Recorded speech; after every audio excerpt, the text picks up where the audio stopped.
Hello बच्चों, मैं doctor Radhika Agarwal. आपको भारत की मिट्टियों की समस्याओं के बारे में हम लोग बात कर रहे थे, जिसमें हम लोग ने 6 जो मिट्टियों की समस्या है जिससे भारत की मिट्टियां ग्रसित है उनके बारे में हम लोग आपसे बताया है। सबसे पहले हमने बताया आपको मृदा अपरदन की समस्या। मृदा अपरदन की समस्या में हमने वायु अपरदन से और जल अपरदन से जो प्रभाव होता है, जो कारण होते हैं, उन पर बात की। फिर हमने मृदा अपरदन के कारण बताए और उनकी समस्याओं का समाधान भी बताया। ठीक है, मृदा अपरदन की समस्या हो गई एक। दूसरा हो गया लवणता, क्षारता एवं अम्लता की समस्या हो गई। एक और समस्या है जल जमाव की समस्या, तीसरी हो गई। चौथी हम बात करने जा रहे हैं बंजर भूमि की समस्या। बंजर भूमि की समस्या क्या है? जैसे जैसे हम लोग आगे मानव बढ़ रहा है, प्रगति कर रहा है, औद्योगिकीकरण और जैसे जैसे हमारी जनसंख्या बढ़ रही है, वैसे वैसे हमारे भारत की जो मिट्टियां हैं वो बंजर होती जा रही हैं। बंजर होती जा रही है मतलब बेकार होती जा रही है, बैरन लैंड जिसे कहते हैं। भारत की जनसंख्या की दृष्टि से ये लगातार निरंतर अतुलनीय ढंग से समृद्ध राष्ट्र है, मतलब लगातार बहुत बुरी तरह से ये डेवलपिंग कंट्री है। यहाँ पे जनसंख्या बड़ी तेज रफ्तार से बढ़ रही है। इसकी जनसंख्या तेजी से बढ़ रही है। अधिक जनसंख्या पर कृषि संबंधी आवश्यकताओं को पूरा करने के लिए, मतलब जैसे जैसे जनसंख्या बढ़ रही है तो कृषि के ऊपर ज्यादा आधारित है, क्यों हम लोग कृषि प्रधान देश है। तो कृषि की आवश्यकता को पूरा करने हेतु, ठीक है, ज्यादा से ज्यादा उर्वरक डालकर उनको उन्नत बीजों के द्वारा उत्पन्न किया जा रहा है। तो उससे क्या हो रहा है? मिट्टी की गुणवत्ता कम होती जा रही है, दिन पे दिन कम होती जा रही है। आवश्यकता को पूरा करने के लिए उच्च कृषि तकनीक अपनाई जा रही है। उससे उस कृषि तकनीक के अपनाने से मिट्टी थोड़े समय के बाद बंजर होती जा रही है। किसी भी चीज को मैं आपसे बात करती हूं, अगर रात दिन आपसे काम लिया जाए, एक मान लीजिए इतनी से जगह पे या कुछ लोगों, ये मान लीजिए इस जमीन पे मैं बुरी तरह काम करती चली जाऊं, उससे बुरी तरह इसका शोषण करती चली जाऊं, तो कब तक वो काम करेगी? एक समय के बाद वो क्या होगा? बंजर हो जाएगी। या मैं कहती हूं आप पे कोई काम ज्यादा से ज्यादा सौंप दिया जाए तो आप क्या कहेंगे? 2-4 हफ्ते, 10 दिन, 15 दिन बाद, उसके बाद क्या होगा? थोड़े अंतराल के बाद आप थक जाएंगे, आप ठहराव आ जाएगा, आप बीमार पड़ जाते। तो ऐसे ही मिट्टी का हाल है। मिट्टी भी जब ज्यादा हम लोग उससे उपज ले लेते हैं, ज्यादा उसमें हाई तकनीक लगा देते हैं, उच्च तकनीक का प्रयोग कर देते हैं, उन्नत क्वालिटी के बीज यूज कर लेते हैं, फर्टिलाइजर धमाधम यूज करते हैं, तो क्या होगा? मिट्टी की उर्वरक शक्ति नष्ट होती चली जाती है और एक दिन वो बंजर भूमि में परिवर्तित हो जाती है। थोड़े समय में अनेक क्षेत्रों में मिट्टियां अपनी उर्वरकता खोकर बंजर भूमि की समस्या से ग्रसित हो गई हैं। इसका मतलब क्या है?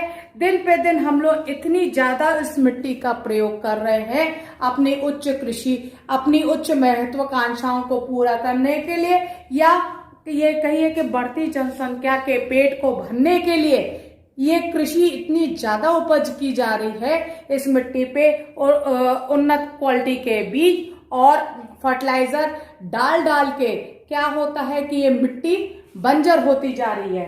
ठीक है, ये बात आपको समझ में आ गई होगी। अब हम लोग बात कर रहे हैं मरुस्थलीकरण की समस्या। ये भी एक बहुत बड़ी समस्या है। भारत में आप जानते हैं थार का मरुस्थल है, ठीक है। राजस्थान में थार का मरुस्थल है, जिसमें पश्चिमी राजस्थान इससे ग्रसित है, दक्षिणी हरियाणा भी है।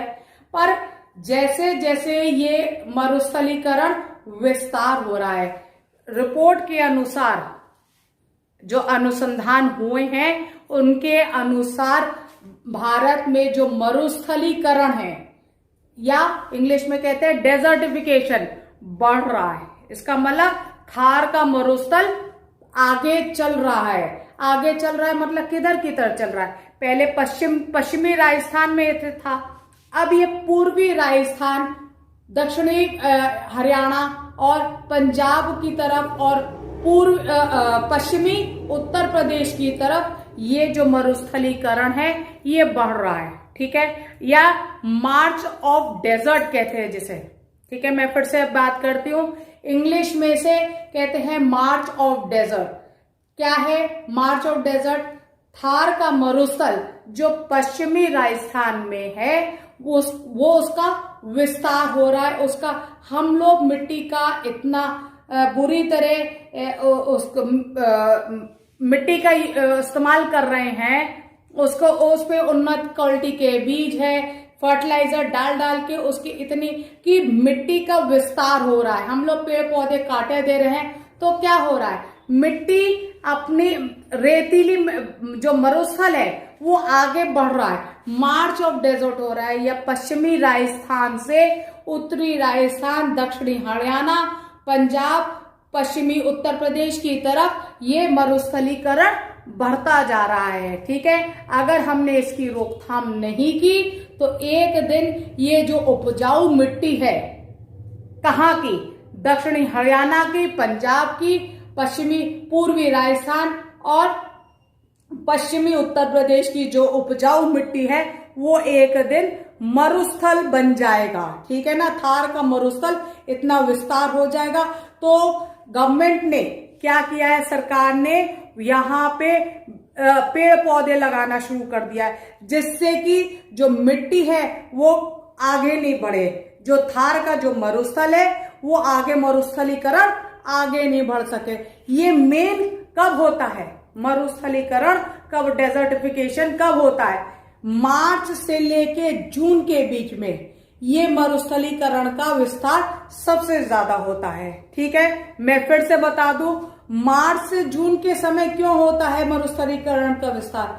मैं आपको बताना चाहती हूं, जब गर्मी पड़ती है, ग्रीष्म ऋतु होती है, तो ये जब गर्म हवाएं चलती हैं, गर्मी अप्रैल मई जून के महीने में जब होती है तब ये मरुस्थलीकरण, गर्म हवाएं चलती हैं तो ये पूर्व से लेके पश्चिमी राजस्थान की तरफ बढ़ती है, दक्षिणी हरियाणा, पंजाब, पश्चिमी उत्तर प्रदेश की तरफ बढ़ती है। ये इसलिए सरकार को कदम उठाए हैं और आगे भी बड़े सॉलिड कदम उठाने पड़ेंगे, जिससे कि मरुस्थलीकरण का हमारे देश में विस्तार ना होने पाए। मरुस्थली अपनी जगह पर स्थिर ना होकर अपनी आगे बढ़ रहा है। ठीक है, एक और समस्या है, वो है मानव द्वारा भूमि का अधिक शोषण की समस्या। छठवीं समस्या जो है वो है मानव द्वारा अधिक भूमि का शोषण।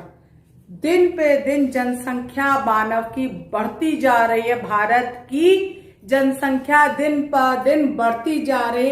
इस जनसंख्या की पूर्ति हेतु कृषि पर ज्यादा दबाव बनने के कारण मिट्टी पर ज्यादा काम हो रहा है। मिट्टी पर ज्यादा उपजाऊ बनाने के लिए HY सीड्स और फर्टिलाइजर्स का हम लोग निरंतर प्रयोग करने के कारण ये क्या हो रहा है? मिट्टी का अधिक कटाव हो रहा है। कहीं कहीं जल भराव की समस्या है, कहीं अम्लता, क्षारता एवं उसकी समस्या हो जा रही है, कहीं मरुस्थलीकरण हो रहा है, कहीं बंजर भूमि की समस्या हो जा रही है। तो इन समस्याओं से ये भारत की मिट्टियां ग्रसित हो रही हैं। हम पहले भी बता चुके, भारतीय कृषि अनुसंधान केंद्र ने भारतीय मिट्टियों को 8 वर्गों में बांटा है, जिसको मैं आपके पहले अपने लेक्चर्स में आपको बता चुकी हूँ। पूरी 8 मिट्टियों के बारे में हमने बात कर ली, भारत की मिट्टियों की समस्याओं के बारे में भी बात कर ली। अब मैं उम्मीद करती हूँ आपने जितनी भी 6 समस्या और 8 तरह के जो भारतीय कृषि अनुसंधान केंद्र ने मिट्टियों का वर्गीकरण किया है उसको पूर्ण रूप से समझ लिया होगा। आपका ये चैप्टर यही खत्म होता है। मैं कल से अपने नेक्स्ट लेक्चर से दूसरा चैप्टर लूंगी। उम्मीद है कि आप लोगों ने अपने सारे नोट्स बना लिए होंगे, और नहीं बनाए तो अन्यथा आप इन अपने नोट्सों को पूरा करें, और कहीं समस्या आए तो आप मुझसे कमेंट बॉक्स में पूछ सकते हैं। मैं आपके क्वेश्चन का जरूर आंसर दूंगी। मैं